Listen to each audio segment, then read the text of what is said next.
Bismillahirrahmanirrahim. Assalamualaikum warahmatullahi wabarakatuh. Selamat pagi menuju siang. Selamat bertemu kembali di mata pelajaran Al-Quran Hadis semester pertama kelas 11. Pada hari ini kita memasuki pertemuan ketiga ya. Dan pertemuan ketiga ini masuk pada bab ketiga, menghindari pergaulan bebas dan perbuatan keji. Nah, untuk bab ini kalian bisa mengambil bukunya di kantor, atau yang sanggup mengikuti materi ini selama pemaparan berlangsung silahkan dituliskan ya. Babnya adalah menghindari pergaulan bebas dan perbuatan keji. Tujuan dari pembelajaran ini adalah yang pertama, bagaimana kalian bisa memahami kandungan ayat Al-Quran tentang larangan pergaulan bebas. Yang kedua, menjelaskan bahaya zina dan perbuatan keji. Yang ketiga, menunjukkan sikap menjaga kehormatan diri. Yang terakhir, bagaimana kalian bisa mengamalkan akhlak mulia dalam kehidupan sehari-hari.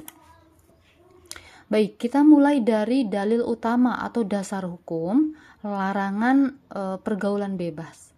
Ini dalam surat Al-Isra ayat 32. Wala taqrabuz zina innahu kana fahisyatan wa sa'a sabila. Dan janganlah kamu mendekati zina, sesungguhnya zina itu adalah suatu perbuatan keji dan merupakan jalan yang buruk. Nah, coba perhatikan di sini ya. Era sekarang ya, zaman sekarang, pergaulan antara perempuan dan laki-laki itu nyaris sulit untuk sulit untuk dihindari ya, karena kita di sekolah pun kalian bukan sekolah yang perempuan-perempuan saja atau laki-laki saja, di kelas pun ada laki-laki dan perempuan. Nah, Buddha saya mah tidak melakukan zina misalkan ya. Nah, perhatikan di sini ya, la di sini ya, la. Nah, ini memang kondisi atau teksnya wala taqrabuz zina. Nah, tidak melakukan zina, tapi di sini ayat Al-Qur'annya menjelaskan wala taqrabu, jangan mendekati. Ini mendekati saja ya, tidak boleh. La di sini nih, la di sini adalah la apa?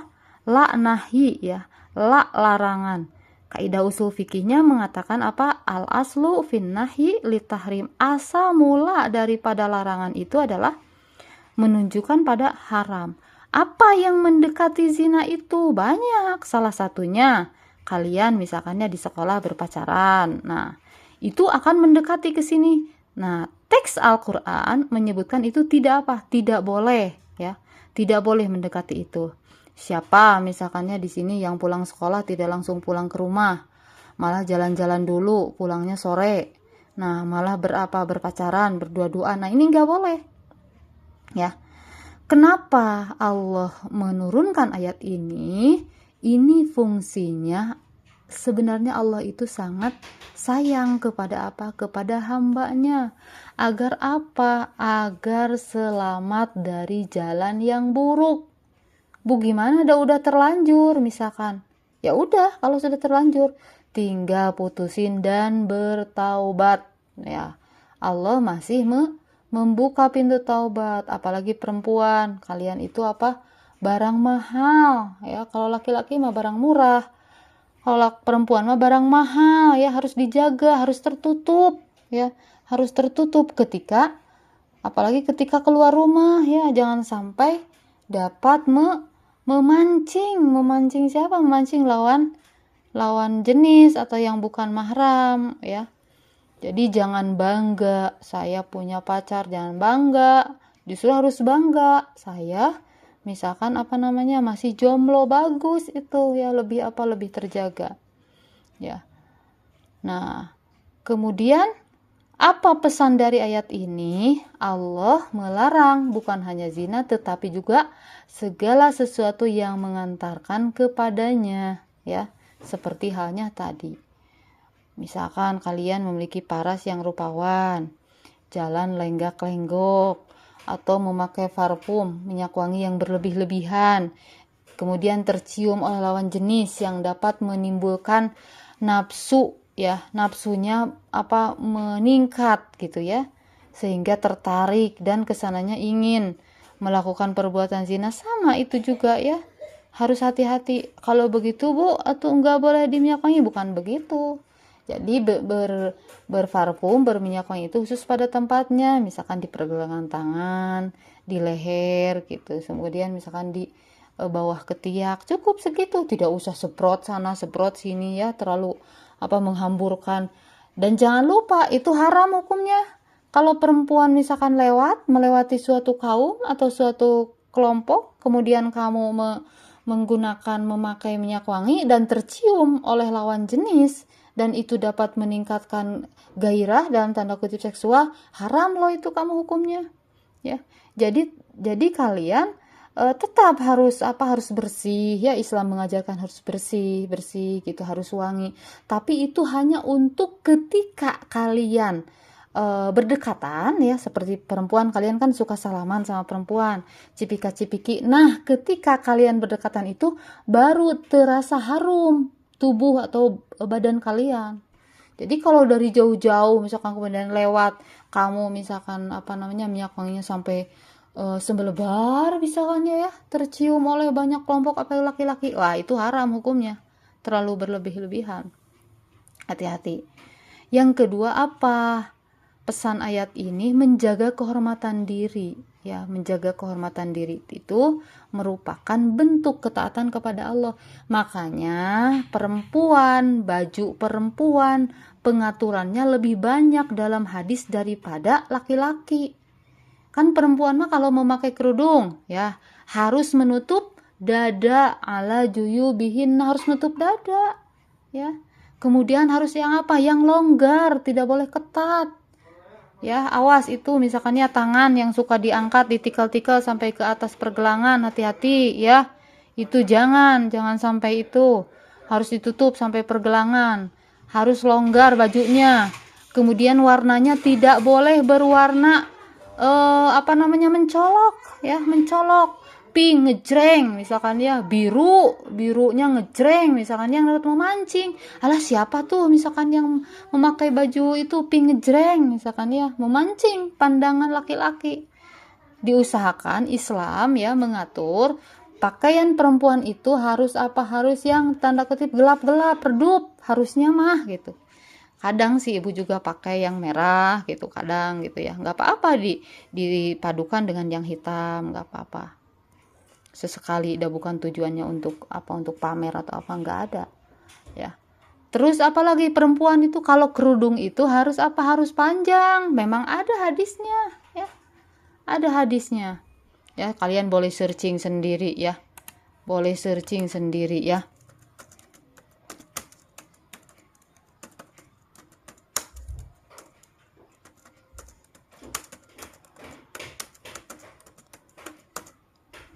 coba ya, kita searching sendiri ya, kita searching dulu ya. Perintah menutup dada dan tubuh bagi siapa? Bagi perempuan. Perempuan itu dalam Islam sebenarnya lebih terhormat. Kenapa belajar agama bertahun-tahun kok tidak ketemu ya, tidak ketemu. Jadi menutup itu, kain itu harus sampai harus sampai ke dada ya. Ya, harus mengulurkan pakaian untuk muslimah, wanita Islam. Kemudian nah, ini ya dasar-dasar hukumnya. Kalian bisa cari sendiri ya, teks-teks sendiri. Bahkan menutupi punggung kaki. Makanya kalau keluar itu harus di kaos kaki. Gitu ya. Nih, ini ya. Ummu Salamah bertanya tentang batas ujung pakaian wanita. Nah, Nabi Muhammad membolehkan ditambah sejengkal ya, hingga setengah meter agar menutupi bagian kaki gitu. Itu diperbolehkan. Nah, ini ada dasar hukumnya gitu. Enggak usah mana enggak bisa misalkan. Ya, tapi itu dikondisikan. Kalau misalkan orang tua yang sudah pagojod, jalannya aja sudah susah, ya disesuaikan. Islam tidak mempersulit ya. Tapi sekali lagi dalam berpakaian itu perempuan lebih terjaga dalam Islam. Misalkan atau yang lebih apik lagi ya, kalian harus tahu siapa dasar hukumnya ya. Dasar hukumnya. Kenapa misalkan orang itu ada yang berniqab, ada yang tidak. Silahkan cari dasar hukumnya yang berniqab, yang bercadar itu menurut pandangan 4 mazhab ya. Yang mewajibkan perempuan berniqab atau bercadar itu adalah mazhab Imam Syafi'i. Siapa Imam Syafi'i itu? Yang kitab-kitabnya kita aji tiap hari. Kalian kan suka ngaji ya. Misalkan fikihnya rata-rata kan di Indonesia itu menganut mazhab Imam Syafi'i. Kalau di Maroko, kayak di Maroko di luar negeri itu bukan mazhab Imam Syafi'i, rata-rata Imam Hambali gitu ya, rata-rata. Kenapa itu mewajibkan? Bukan asal Imam Syafi'i itu mengambil rujukannya. Beliau itu ulama besar ya, yang mengambil, memahami bagaimana sejak dari zaman Nabi. Nah, putri Sayyidina, putri Rasulullah Sallallahu Alaihi Wasallam ya, Sayyidah Fatimah Az-Zahra itu dalam kehidupannya itu sehari-hari itu menutup seluruh anggota tubuhnya ya, ketika keluar rumah itu, termasuk dia itu berniqab, tidak mau terlihat. Dia itu ketika keluar tidak mau terlihat dia itu bagaimana rupanya, bagaimana tubuhnya, sehingga dia itu bercerita. Kalau di kita makan, kita suka punya sahabat ya, misalkan di kampung, misalkan Salsa punya teman dengan siapa, misalkan dengan Nisa misalkannya. Nah, putri Rasul Sayyidah Fatimah juga bersahabat dengan Asma. Asma itu putrinya Abu Bakar As-Siddiq. Nah, suatu hari Siti Fatimah Az-Zahra itu bercerita kepada Asma, Asma, aku mah kalau meninggal nanti tidak mau terlihat tubuh aku ini gendut atau langsing. Aku mah ingin ditutup ketika nanti mayat aku diarak atau mau dimakamkan. Ada, kata Asma, ada katanya tuh di bagian mana gitu ya, di Habasyah atau di mana. Kalau mayit itu kan biasa sok di talian misalkan tilu, bagian kaki, bagian tengah, bagian atas. Nah, kemudian kita ditutup lagi dengan apa? Dengan saruk samping. Nah, itu rujukannya dulu itu Sayyidah Fatimah seperti itu. Jadi kalau begitu kan mayit itu jadi tidak terlihat apakah gendut, apakah kurus, karena ditutup lagi. Setelah itu baru dimasukkan ke dalam keranda. Nah, Sayyidah Fatimah itu ya sehari-harinya mengenakan gamis, yang baju blus gitu. Kemudian berniqab, bercadar sehari-harinya itu. Saking ku ingin menjaga auratnya. Tapi ada yang lebih menjadikan ibu sendiri sedih. Kenapa? Karena gamisnya Sayyidah Fatimah itu sudah banyak yang robek di sana sini, sampai ditambal di beberapa tempat. Siapa di tempat kita yang paling miskin? Apakah di tempat kita yang paling miskin sudah mengenakan gamis yang banyak tambalannya? Tidak ya.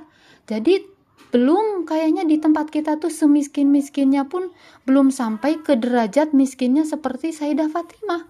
Kalau kalian tidak percaya ya, ada gamisnya diabadikan ya, ada fotonya. Nanti kalau sempat ibu kirimkan di grup ya. Gamis Sayyidah Fatimah, putri Rasulullah, putri tercinta Rasulullah ya. Itu sampai ke robek di beberapa tempat ya. Robek di beberapa tempat. Dan dia itu sangat menjaga kehormatannya ya. Tidak mudah dia itu terpelihara. Dan tahukah kamu bahwa nanti pada hari setelah kiamat itu, ketika manusia tertunduk di depan mahsyar tertunduk, itu akan diberjalankan melewati Shirathul Mustaqim ya. Dan yang paling membahagiakan untuk para muslimah itu ketika dipanggil Sayyidah Fatimah Az-Zahra melewati Shirathul Mustaqim itu akan diikuti oleh para pengikutnya. Siapa pengikut Sayyidah Fatimah Az-Zahra? Orang kita muslimah, perempuan Islam yang sehari-harinya itu mengikuti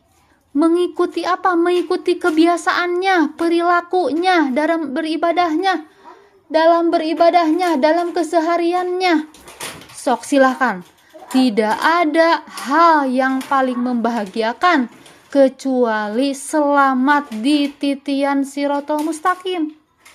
Tapi Bu, kita kan tidak pernah bertemu, tidak sezaman dengan Sayyidah Fatimah. Memang kita tidak sezaman, tetapi jika kita mengikuti kebiasaan apa yang dilakukan oleh Sayyidah Fatimah, kita mudah-mudahan akan tergolong ke dalam pengikutnya Sayyidah Fatimah Az-Zahra. Dan Allah menyuruh kepada semua manusia ketika di padang mahsyar akan melihat Sayyidah Fatimah melewati Siratal Mustaqim itu, Allah memerintahkan semuanya manusia untuk tunduk, tidak boleh ada yang melihat. Kenapa? Karena Sayyidah Fatimah ketika di dunianya itu dia sangat menjaga kehormatannya. Maka beruntunglah kalau nanti di akhirat kita berada di belakang rombongan Sayyidah Fatimah. Maka harus ada keinginan oleh kamu sekarang pada diri kamu masing-masing. Bunda, saya masih muda. Enggak masih muda, enggak masih tua. Kalau kamu menemukan ilmunya sekarang, ya jalankan. Harus ada keinginan untuk bersikap, berperilaku seperti Sayyidah Fatimah. Apa bersikapnya ketika diuji dengan kemiskinan? Sabar. Ketika kamu memiliki baju yang robek, sabar. Cukup dikaput, dijahit. Nah, dan ketika keluar rumah, kamu benar-benar harus menutup seluruh anggota tubuh kamu. Ya, harus memiliki dalam hati itu perilaku, saya ini umat Rasulullah, manusia termulia, putrinya Sayyidah Fatimah, saya ingin seperti beliau. Semoga nanti kelak ketika kalian ditakdirkan, misalkan Sayyidah Fatimah berjalan di atas Siratal Mustaqim, kita berada di belakang rombongannya dan selamat. Itu motivasinya, ya, motivasinya. Jadi buang jauh-jauh, kamu sekarang ingin punya pacar, ingin dekat dengan laki-laki, buang semuanya, ya. Nanti ingat, jodoh kamu sudah ditentukan oleh Allah. Tenang ya pokoknya mah, ya. Hindari hal-hal yang mendekatkan diri kepada zina. Jadi diusahakan kalau keluar rumah, sebelum kamu melangkahkan kaki, cek dulu, apakah rambut saya terlihat? Kenapa ini bahasannya ibu lebih banyak kepada perempuan?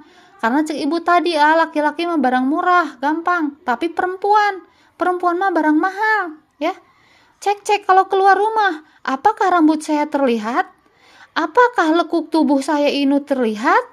Apakah baju saya ini, misalkan terlihat orat, menutup orat? Ya, dicek. Kalau sudah oke, baru kamu langkahkan keluar rumah.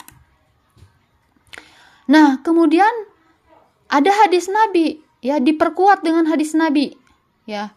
Ini hadis Nabinya, ya, dari riwayat Muslim. Setiap anak Adam telah ditetapkan bagian dari zina yang pasti akan mengenainya. Kedua mata berzina dengan memandang, kedua telinga berzina dengan mendengar, lisan berzina dengan berbicara, tangan berzina dengan menyentuh, kaki berzina dengan melangkah, hati berkeinginan dan berangan-angan, sedangkan kemaluan membenarkan atau mendustakannya. Maksudnya apa? Pengertian zina itu bukan berarti melakukan hubungan seksual saja. Tadi dijelaskannya dalam surat Al-Isra, wala taqrabu, la-nya, jangan mendekatinya. Kenapa? Karena kita apalagi pada zaman sekarang dikepung dalam berbagai hal. Kedua mata berzina gimana, Bu? Memandang. Coba kamu sehari berapa jam lihat handphone? Apa yang kamu pandang? Kan banyak tampilan-tampilan apa? Misalkan laki-laki yang bukan mahram yang kamu pandang, ya zina itu. Kedua telinga berzina dengan apa? Mendengar apa? Kamu kan sukanya mendengarkan musik BTS, mendengar musik yang tidak ada manfaatnya, mendengarkan musik yang tidak ada faedahnya. Zina itu. Terus apalagi? Lisan. Dengan apa? Dengan berbicara yang tidak apa? Yang tidak pantas. Maka sesuai dengan hadis Nabi, man kana yu'minu billahi wal yaumil akhir falyaqul khairan aw liyasmut. Ya, siapa yang beriman kepada hari akhir, ya. Siapa yang beriman kepada Allah dan hari akhir, ya. Falyaqul khairan. berbicaralah yang baik atau lebih baik diam, ya. Memang ini agak sulit ya, apalagi khusus perempuan. Nah apalagi kelas ini ya, kelas 11 ya, yang banyak orang mengatakan kelas 11 ini suka banyak yang ngobrol, perempuannya ya.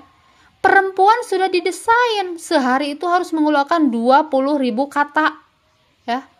Atau gimana harus mengeluarkan 20.000 kata? Ya udah, pakai setiap ba'da sholat 1 lembar, setiap ba'da sholat 1 lembar. Kan harus keluar itu perempuan. Makanya kalau di rumah misalkan ibu kalian ngomel, cerewet, gak apa-apa. Itu normal dan itu sehat. Ya. Harus apa? Harus berbicara. Tangan apa berzina dengan apa menyentuh? Tentu menyentuhnya adalah menyentuh yang bukan mahram. Kemudian kaki berzina dengan apa? Melangkah kemana? Ke tempat yang bukan seharusnya. Contoh misalkan nonton ke bioskop, tapi nonton ke bioskopnya film-film yang berbau apa? Seks misalkan. Sama itu juga berzina. Atau hati berkeinginan dan berangan-angan. Wah, zaman sekarang mah ya, lihat di medsos pengen ini, pengen itu, melihat teman udah beli ini, beli itu, berangan-angan, itu juga sama, termasuk apa? Berzina. Nah, sedangkan kemaluan membenarkan atau mendustakannya. Maksudnya mengalami atau tidaknya, gitu ya. Jadi harus berhati-hati hidup di zaman sekarang ya. Di akhir zaman kita dikepung dari berbagai hal. Apa bahayanya pergaulan bebas? Yang pertama adalah menjerumuskan pada perbuatan zina. Ya, kemudian merusak akhlak dan masa depan. Menimbulkan penyakit sosial, ya, menghilangkan rasa malu. Kalau seorang laki-laki dan perempuan bukan mahram sudah berani kesana kemari bersama, bukan dalam ikatan yang halal, maka itu sudah hilang rasa malunya.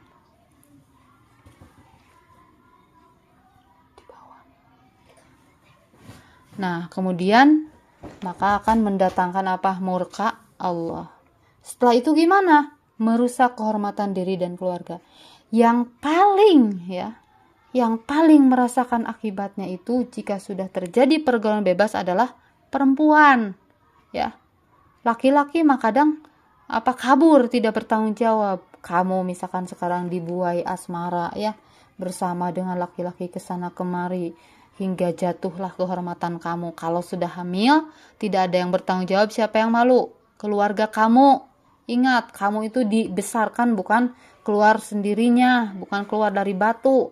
Kamu itu punya keluarga, harus sayang dengan kehormatan keluarga kamu. Maka jagalah kehormatan diri kamu itu. Bagaimana cara menghindarinya? Yang pertama, memilih teman yang baik. Kalau ada teman yang suka mengajak ke arah sana, jauhi. Jangan diteruskan, biarin kamu sendiri nyari teman yang lain. Kemudian apa? Menjaga pandangan.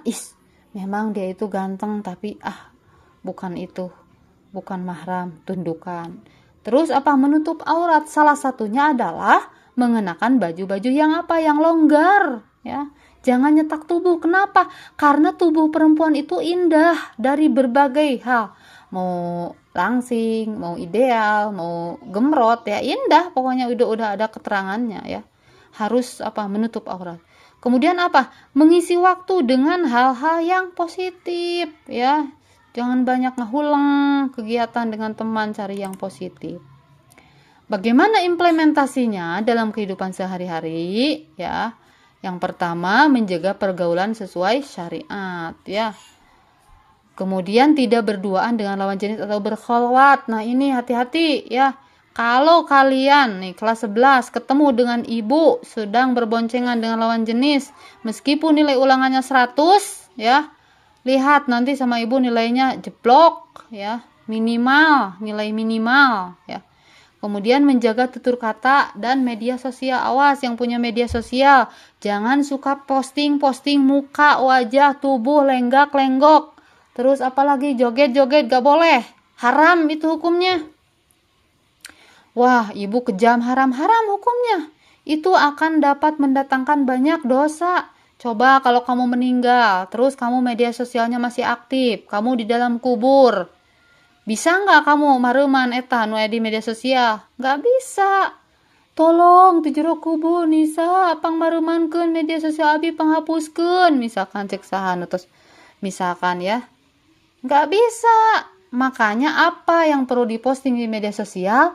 Cukup prestasi kamu saja, kegiatan kamu saja. Sok coba lihat di media sosial ibu ada nggak? Misalkan joget-joget atau apa, nggak ada. Kegiatan sehari-hari aja, menulis, posting karya dan sebagainya. Terus apa? Memperbanyak ibadah, memperkuat iman dan takwa ya. Diatur, kata ibu juga di schedule, di jadwal kalian mah ya. Udah duhur apa yang harus dikerjakan, udah asar apa ya dan lain sebagainya. Ya, menolak ajakan yang mengarah pada maksiat. Awas, ini bahaya ya. Faktor teman itu dapat menarik ya kebiasaan kamu ya. Kemudian kesimpulannya adalah Islam melarang segala bentuk pergaulan yang mendekati zina. Ya, Al-Isra menegaskan bahwa zina adalah perbuatan yang keji. Bagaimana jika sudah terlanjur? Ya, kata ibu apa tadi? Bertaubatlah. Ya, tidak apa-apa. Itu sudah terlanjur, bertaubatlah yang sudah kejadian mah. Segera kembali ke jalan yang benar ya. Cukup bertaubat. Kenapa? Karena ada hadis Nabi, at-taibu li zanbi kaman la zanbalah ya. Orang yang bertaubat ya dari dosanya, at-taibu li zanbi, orang yang bertaubat dari dosanya. Kaman seperti orang, la zanbalah seperti orang yang tidak ada dosa padanya. Allah Maha Pengampun. Sebelum nyawa di tenggorokan, sebelum matahari terbit dari sebelah barat, ucapkanlah taubat kepada Allah. Insya Allah Allah akan mengampuni semua dosa-dosanya. Apa cirinya diampuni? Terlihat dari perilaku kamu. Kamu akan menjauhi apa perbuatan itu. Itu tandanya taubatnya diampuni. Kemudian ingat, jaga pandangan, pergaulan, dan kehormatan, karena itu merupakan bagian bentuk ketaatan terhadap Allah. Ya. Oke, untuk pertemuan ketiga ini cukup sekian ya. Terima kasih atas perhatiannya. Jika ada yang mau bertanya, silahkan diketik di kolom WhatsApp grup. Nanti Ibu akan menjawab di sela-sela kegiatan Ibu. Silahkan sekarang ditulis pada bagian ini poin-poinnya ya, untuk bahan kalian nanti ujian lisan oleh Ibu ketika Ibu sudah bisa masuk atau on the spot tatap muka dengan kalian. Sekali lagi mohon maaf atas segala kekurangannya. Sampai bertemu di pertemuan keempat. Wassalamualaikum warahmatullahi wabarakatuh.